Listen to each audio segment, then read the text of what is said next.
with Jake Humphrey.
In this world, things change at speed. The Iron Curtain was raised, a modern inclusive society revealed. And one man arrives having gone from dominating the grid to faltering as others flourish. Vettel's got way. Where have we seen this many mistakes from Sebastian Vettel? Past grandeur forgotten in a heartbeat. And reputations can turn on the smallest of margins. This is the sport that likes to bite back.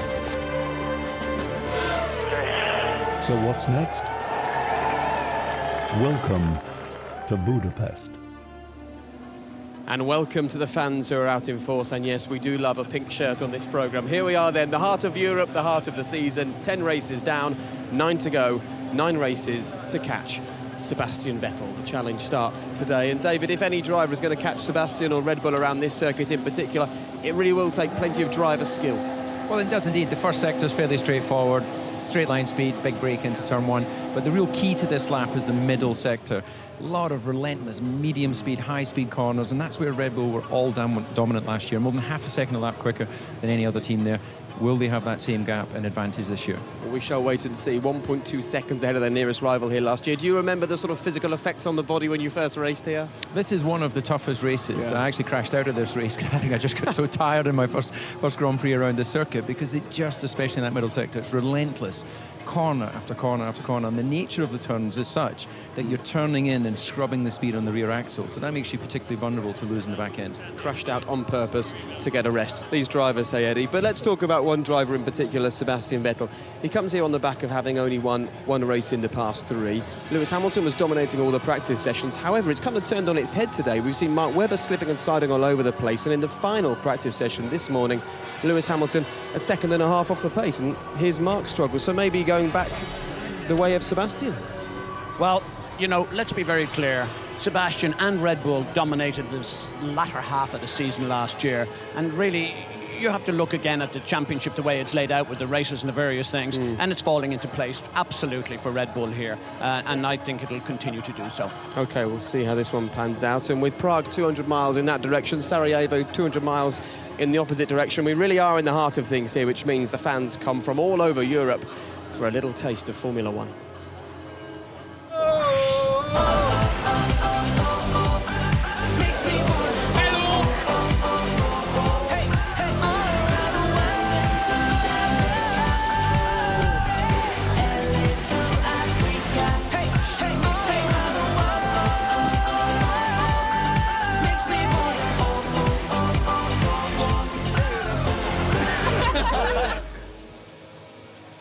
Oh, nice to see the Brits out in force as well. Well, let's have a quick look at the calendar, because as we mentioned, we are now more than halfway through this Formula One season.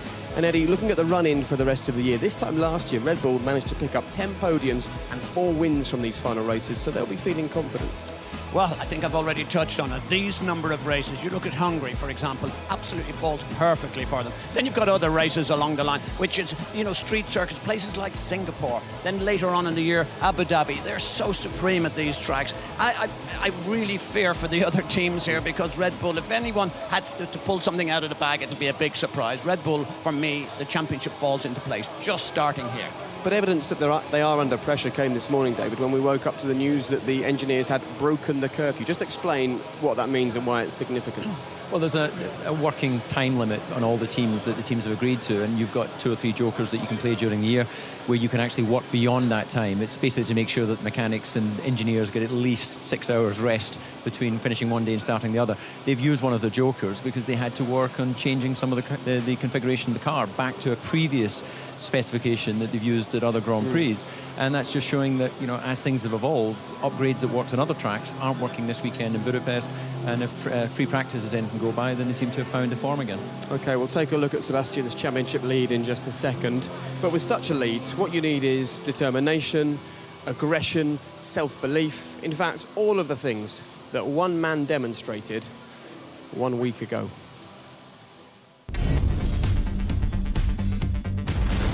Go! The German Grand Prix is underway, and it's neck and neck at the front, but Hamilton takes the lead of the Grand Prix. Vettel tries to cover and goes down the outside. Webber in a Ferrari sandwich, and it's so tight on the apex. Here's a replay of the start. Mark actually did a terrible start. The revs just faded away. And there then is Alonso off the racetrack. It's Alonso into turn 1, takes 3rd place. Uncharacteristic mistake there from Sebastian. The one rule on a damper changing track is don't touch the white line. And we've got Heidfeld off the road. That was a nasty incident. Nick Heidfeld was perfectly entitled to put his car down there. There was a gap. Lewis, your pace is still very good. Keep looking after the tyres. He's gone deep, he's gone too deep. deep. Webber's going to be through here. Any cares left, he'll deploy it. So Lewis now then is back in the slipstream, and he comes up the inside.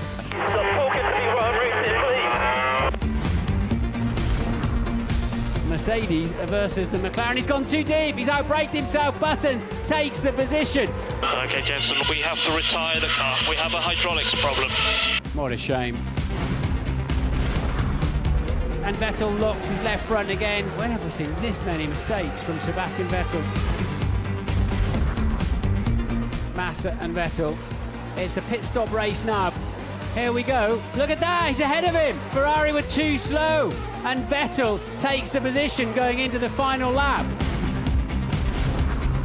Lewis Hamilton wins the German Grand Prix at Nürburgring. Wonderful drive. He described it as one of his best, but the late news is Lewis Hamilton replaced in the... No, Lewis Hamilton not replaced in the car at all. This is just the engineers and the mechanics getting ready for today, going through their final checks.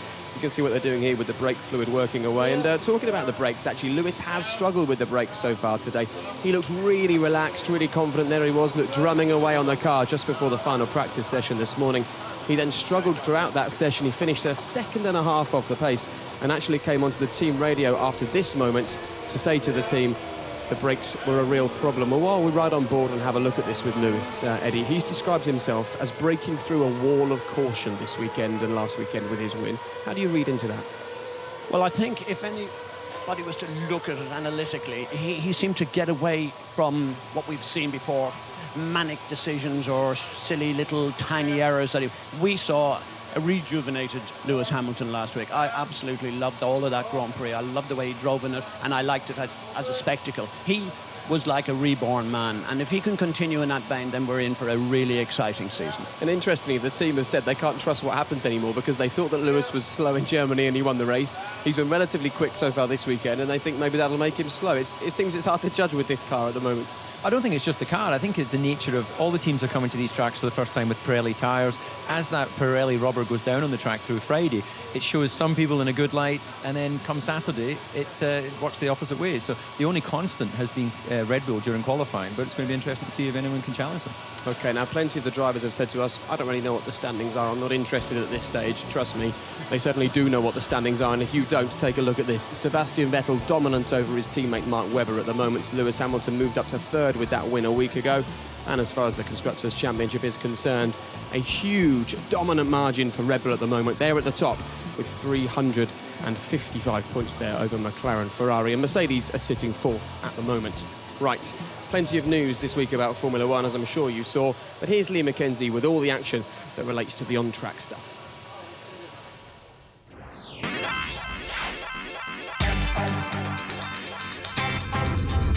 Red Bull may have Saturdays wrapped up, but the last couple of races have proved that they're not unbeatable on a Sunday.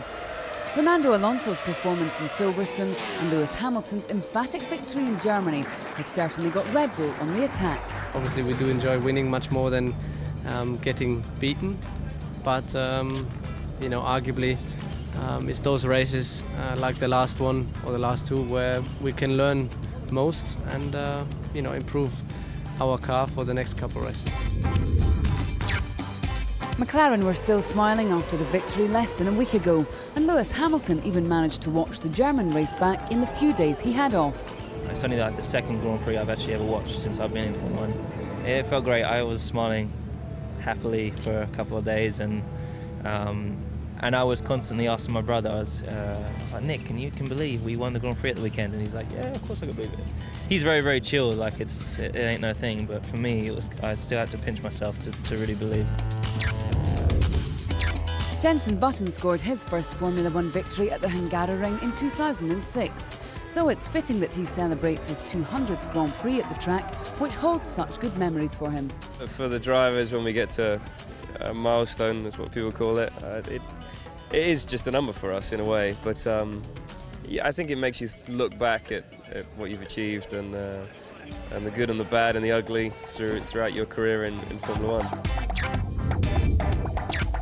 When it comes to potential star quality, most F1 experts single out Kamui Kobayashi and Sergio Perez. And Sauber were very happy to announce that both drivers will stay with the Swiss outfit for next season. I mean, I have quite a good position for next year to be with Sauber again. I'm very comfortable here and I'm looking forward to finish my season in a high and prepare very well next season as well. And finally, a revised calendar for next year has been announced, with Turkey being dropped after 7 years as a Formula One venue. And there's one new race on the list, the US GP in Austin. The 20-race proposed calendar starts in Australia and finishes 9 months later in Brazil. Well, I guess Felipe Massa will be a little bit disappointed here, Eddie. He's won 3 times at the Turkish Grand Prix, but it's off the calendar for 2012. It was just never embraced out there, Formula One, was it? Actually, it's a shame. Istanbul was a magic place to go. We had great fun doing several pieces for the TV show, and I actually loved it, and it was a great track, but the people, it's just too far away outside of the city. It just never got embraced, as you rightly say, and I'm disappointed that it's not there. OK, we can see there, David, the new revised date for the US Grand Prix, the 18th of November. I'm sure the drivers are breathing a sigh of relief, because originally that was penciled in for June. And as we have a look at the latest photos that have been tweeted by the Circuit of the Americas, it would have been the wrong time of year to go in June. They'll be relieved, won't they? Well, it's mainly from a temperature point of view. When we were in Canada in June, I think the temperature there was 41 degrees already and rising. So if we'd gone there in the middle of the season, then you would have just had the risk of the tyres melting, the track breaking up and everything. So November is absolutely the right time to go there. And the photo you can see there is actually of the pits and paddock complex. These photos were taken this week and tweeted by Circuit of the Americas, and I'm sure that they'll keep us up to date as finally buildings start to emerge and tarmac gets laid down. But you're off to Texas soon to drive an F1 car, right? Indeed, I'm heading out there in the summer break whilst everyone's taking 2.5 weeks away from Formula One. I'll be doing a little demonstration with Formula One car in LA and then heading down to Texas to do downtown Austin to try and get a flavour of Formula One and nice. Show the people. Make some noise. Make some noise. Make some smoke. Brilliant. And we'll show you that on the BBC as well. And while David does that, I'll be working and Eddie will be on holiday, as per usual. Now, if you come down here to where these fans are taking photos, hello, everybody. Now, normally they wouldn't get the chance to stand there because in years gone by, right here would have been the big old refuelling rig. Of course, that has gone from Formula One because we no longer have in-race refuelling. However, it doesn't mean that fuel is no longer important to this sport. We decided we should do a little experiment.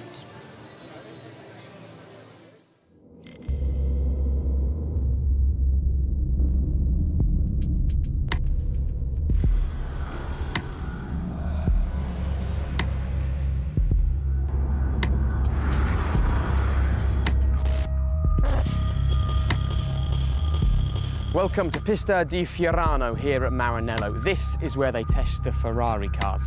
However, today, they're testing the Ferrari fuel. So which is quicker, F1 fuel or road fuel? Well, we thought perhaps a double world champion would help us find out.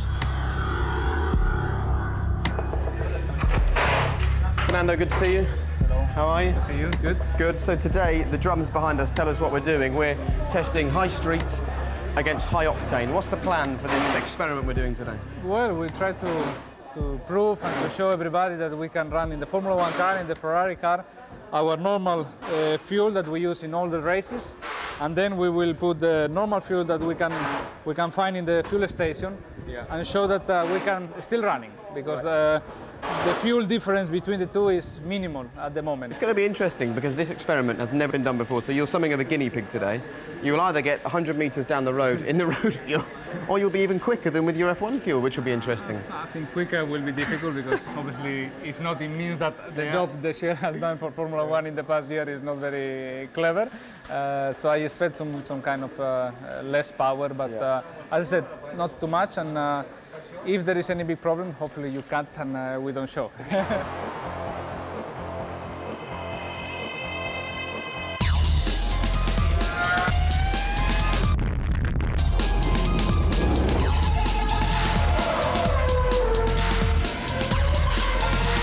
So Fernando, as far as the fuel's concerned, how good's it feeling?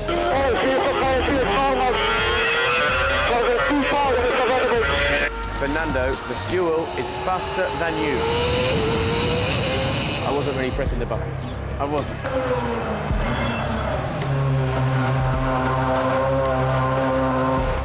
So Fernando, what's happening now?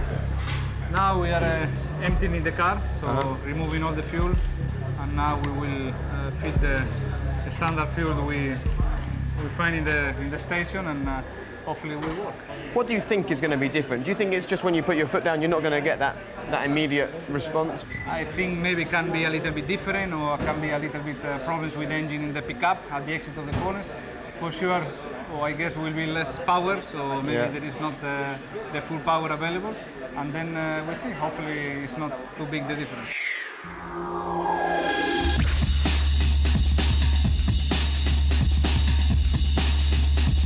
Looking okay for road fuel, isn't it?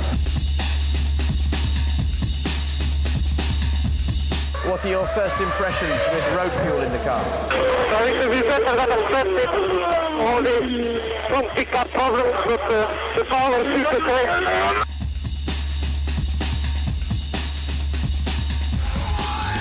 Basically what we're thinking at the moment is it's about a second's difference, but we'll hear from the man himself as soon as he comes in. Box. Well, Fernando, before we have a look at the telemetry, from the driver's perspective, how different did it feel? No big difference. I was surprised. In terms of power, I felt no difference in fact, or maybe a little bit less, but here obviously it's difficult. We need to be in a race situation. Maybe the biggest problem was the pickup, a little bit of excitations in the engine, because I think the maps are not optimized for that fuel, etc. Okay, well, let's go through the telemetry then and get some proper analysis on how this works, shall we? The blue, which is the standard fuel, you see a little bit less acceleration in all the corners, but then as is explained on the top speed, it's similar or even better the standard, so we just need some remapping and some work with the engine guys for sure. I think it's a remarkable message for people because they think that everything in Formula 1 is alien to the world that they live in, but actually the fuel that you can have in your car is as good, if not better, at instant pickup than the fuel in a Formula 1 car. It's amazing. Super. Well, thanks for the experiment. Good news. To know. Thank you. Thanks so much. And whatever the fuel Fernando's using today, it's clearly working. He was second in the final practice session, and of course he's a multiple winner around this place as well.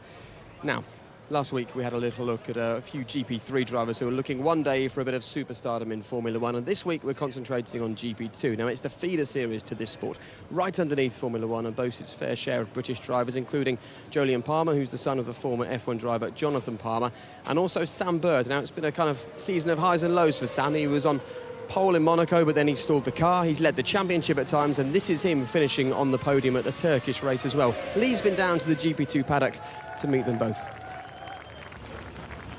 Thanks very much. Hello and welcome to the GP2 paddock. This is where you'll find some of the stars of the future. This is the level below Formula 1 in every sense. We can see the Formula 1 paddock up here. We spoke in Germany about how far GP3 felt from the top. Well, as you can see, the climb is still pretty steep. Let's take a walk through this paddock because, as I said, some of the best drivers, young drivers, are down here at the moment, but it takes an awful lot of skill and in some cases an awful lot of cash to make it down here. Some of these drivers are paying about €1.5 million for the pleasure of driving in 10 rounds. But one driver who's proved that he's got more than enough talent is iSport's Sam Bird, and we're just going to interrupt here. Sam, nice to see you. We've made a little trip down to the GP2 paddock. Just tell us about your career going so far and what you're doing down here. Well, obviously at the moment driving in GP2, which has been going quite well. I drove in GP2 last year, came 5th in the championship with a win and quite a few podiums. And before that, it was Formula 3, Formula Renault, and to start with, Formula BMW. You're also being backed by Mercedes. I know you did a young driver test after Abu Dhabi for them. So do they support you and back you in this and help you get up that giant hill to Formula 1?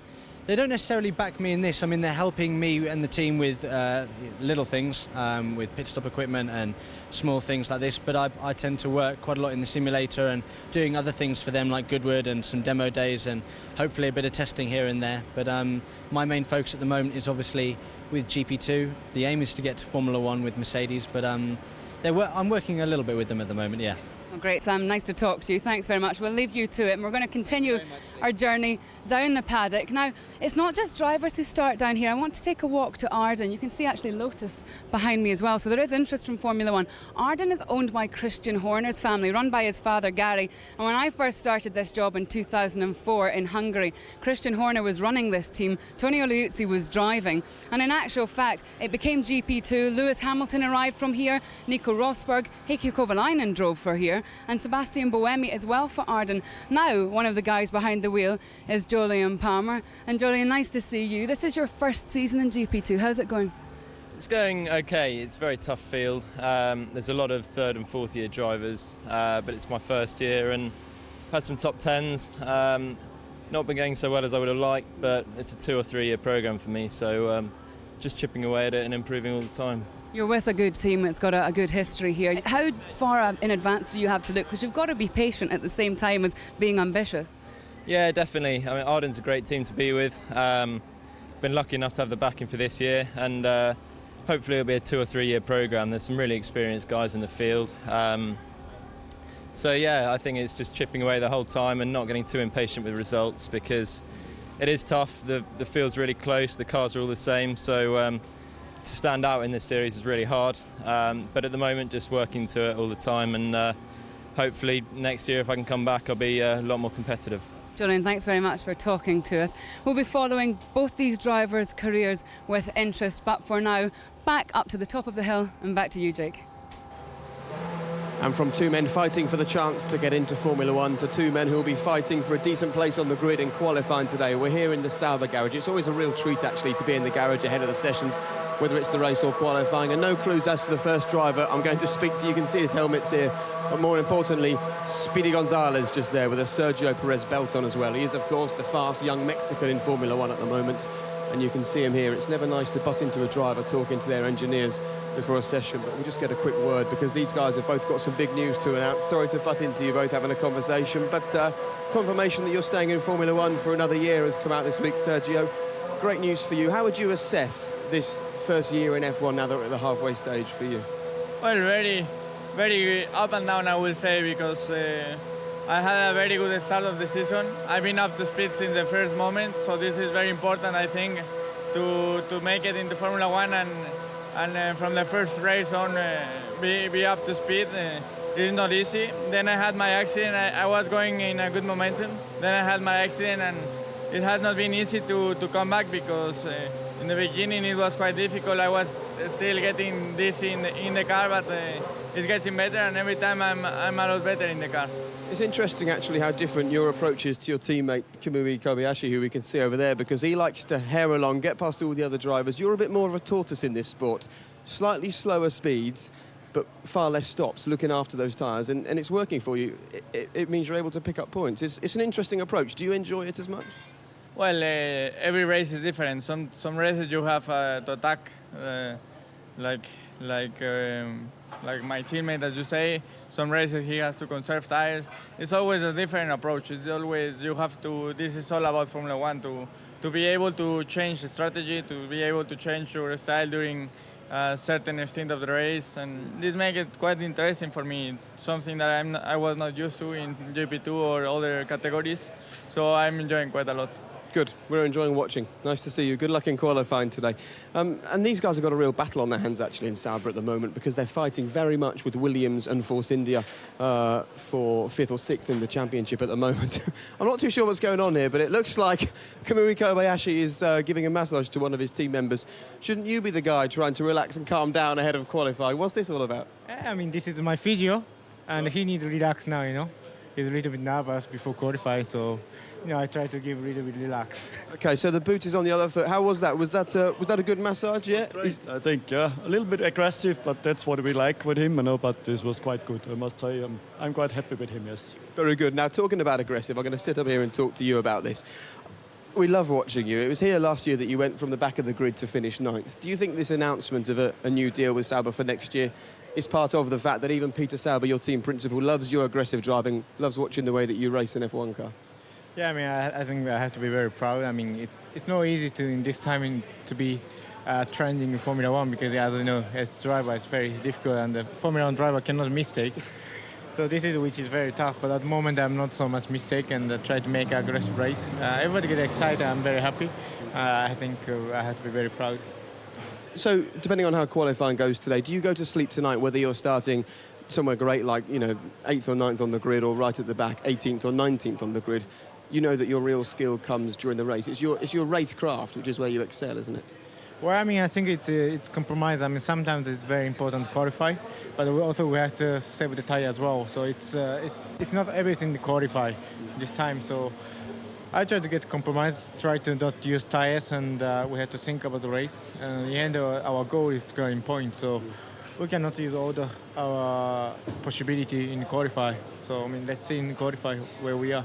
OK, look forward to seeing it. Finally, you're racing against Force India this weekend. They're looking fast. Do you think you can beat them?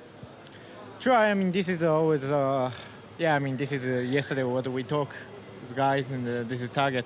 And if we beat with them, I will be in the, I think, Q3. So I think this is our target for today. OK, great. And I'll see you after qualifying for a massage, right? Yep, for sure. You want? Maybe not. Not if you're too aggressive. I'll see you later on. Take care. Thanks, Kamui.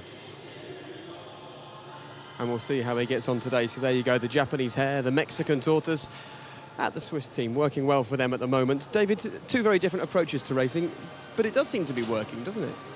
Well, did you mention it, the hare and the tortoise, and I think that Kamui is all aggression, able to pull passes in races, has to do that, of course, because they don't have the quickest car to qualify at the front right now. And I think what Sergio has showed right from the first race in Melbourne, he can look after his tyres, he can play the long game.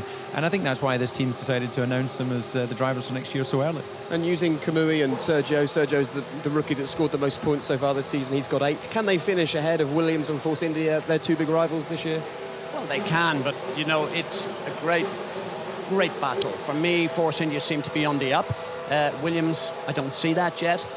So I think the real battle for the second half of the season, Force India, Sauber. I'm looking forward to it. We'll see. OK, just over 20 minutes to go then until the start of qualifying. We were told there'd be rain here this weekend, and the sun has come out, and as usual, it's blazing here in Budapest. Now, how many tyres do you think Formula 1 gets through in any given season? No. Far more than that. Here's Martin Brundle.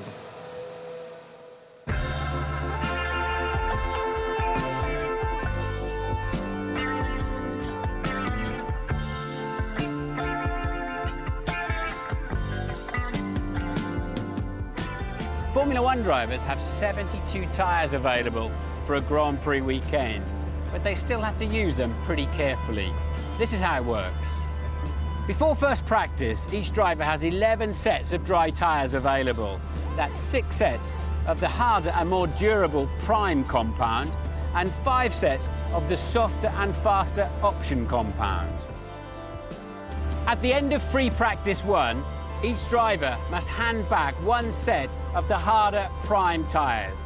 That's to make sure there's plenty of track action, even if the track is slippery and dirty. At the end of free practice 2, they must hand back 2 more sets of dry tyres.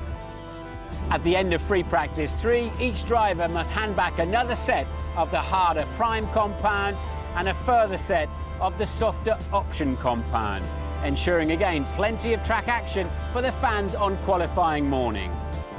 This leaves just 6 sets of tyres for all of qualifying and the race itself, 3 of each compound. This is why drivers have to avoid damaging their tyres or using up these softer, faster tyres too quickly. It'll compromise their grid position and the race strategy. They also have available 4 sets of the intermediate tyre for when the track is too wet for slicks, and 3 sets of the full wet tyre for when there's standing water and heavy rain. Whether they're used or not, every tyre is ground up and recycled. It's a major task to supply 50,000 tyres to the Formula One circus every year.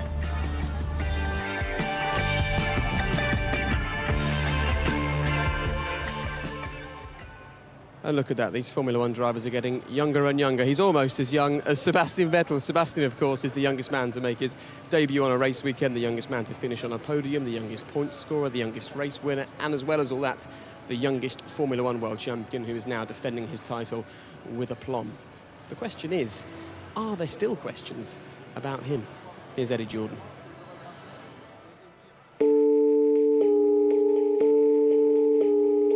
Sebastian Vettel, you are the world champion! The youngest world champion in history. Yes! This season, the leader by a massive 77 points. Sebastian has been almost flawless over the last 18 months. However, look closely enough and you'll find weaknesses. Last weekend at his home Grand Prix, Vettel's customary one-lap mastery let him down. Vettel goes over the line. He's only third. The championship leader starts on the second row of the grid. In Germany, off the front row for the first time this year, he was made to look mortal. Where have we seen this many mistakes from Sebastian Vettel? A mere subplot, leaving the thrills to be provided by 2 former world champions. Lewis Hamilton wins the German Grand Prix. And with that defeat came the questions. When he's in traffic, he doesn't look quite like the same driver. Ridiculously quick, but not very good in traffic. The jury is still out on it. We've all witnessed Button, Alonso, Hamilton come through the field to win races this season. All of Sebastian's 6 wins have come from the front. This is his chance to show that he can race wheel to wheel. People have questioned that. He's only ever run at the front. From behind, more often than not, Vettel has come unstuck. There goes Kubica, there goes Vettel. That's the last thing they needed to do. Oh, dear, they've come together. Webber and Vettel have come together. That's Vettel going out, Webber going out. Oh, and Vettel's got off. Vettel's got off. It's all little from there. Vettel has lost it there on Jenson Button. I think Vettel's got weight. Yeah, he's got weight. He turned in too late. Button leads the Grand Prix. Only twice has Sebastian Vettel won a Grand Prix when not leading into the first corner. The opposition want Vettel to slug it out toe-to-toe. But maybe he's just too clever for that. There is an alternative argument. The world champion is doing the sensible thing, putting the fastest car on the front row and out of harm's way. So make no mistake, Vettel will be giving everything to start from right here. Few will bet against it.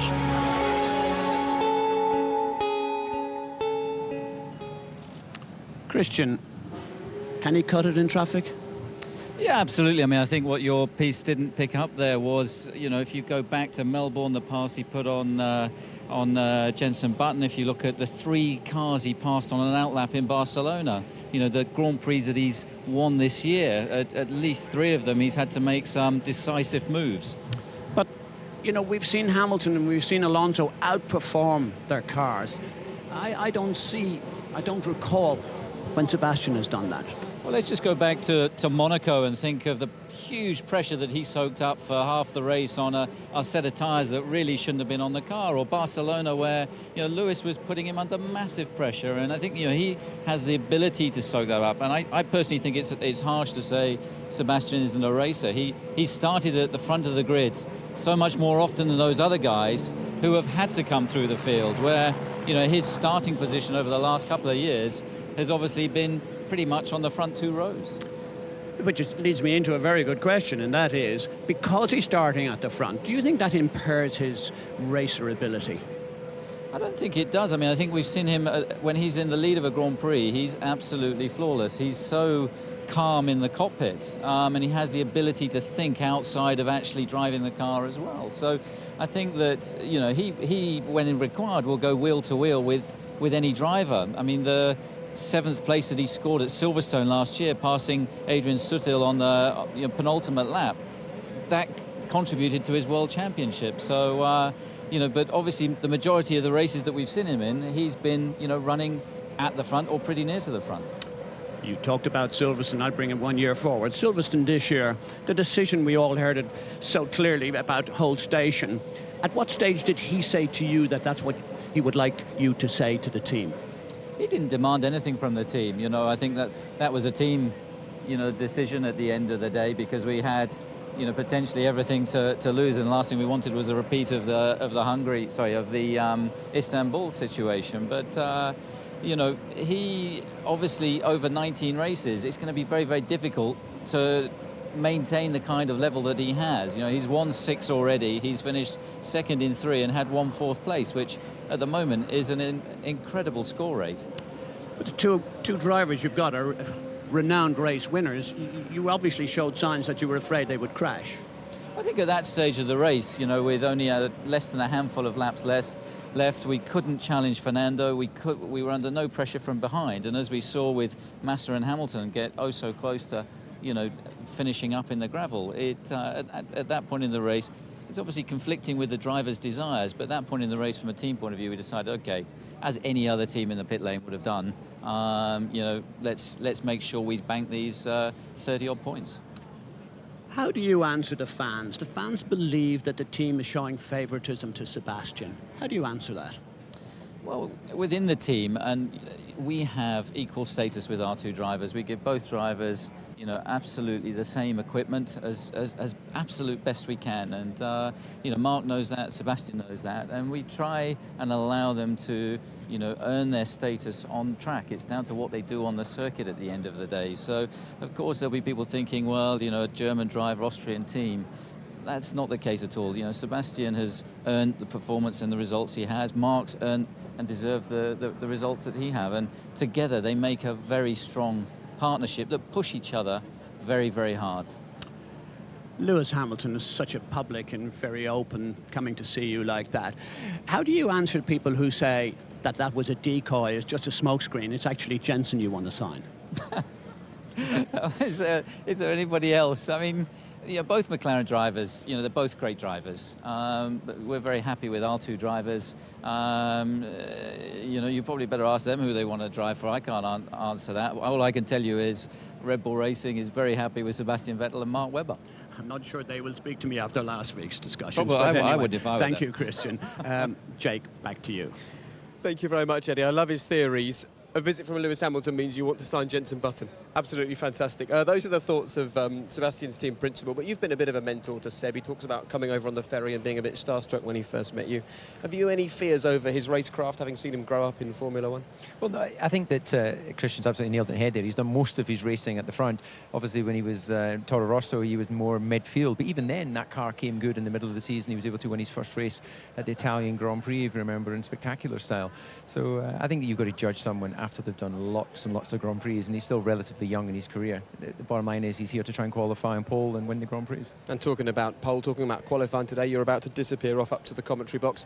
Where is the time won and lost around this circuit? Plenty of long, slow corners, aren't there? Yeah, it's all about the middle sector. First and last, well, last sector actually the driver still can influence quite a bit. First sector is more about straight line speed, DRS, braking ability of the car, and that middle sector is where the driver can really differentiate between his teammate. Okay, and a repeat of last week would just be lovely, wouldn't it?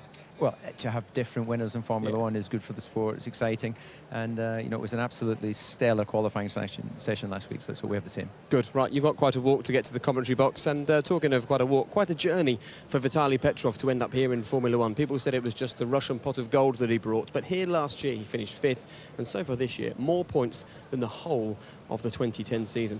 David's been for a walk, and just look at the crowds that turn out for you, David. Incredible.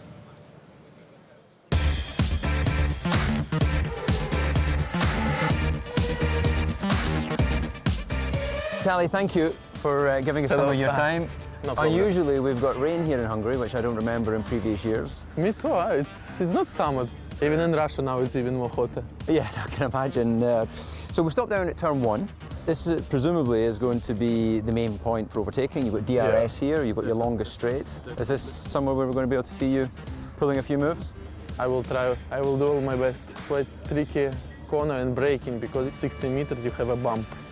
And you should brake a little bit later, and sometimes you don't take the apex, so sometimes you just 1 meter a little bit wider from all the corner, and don't tell anybody this. No, we won't broadcast this until after the race.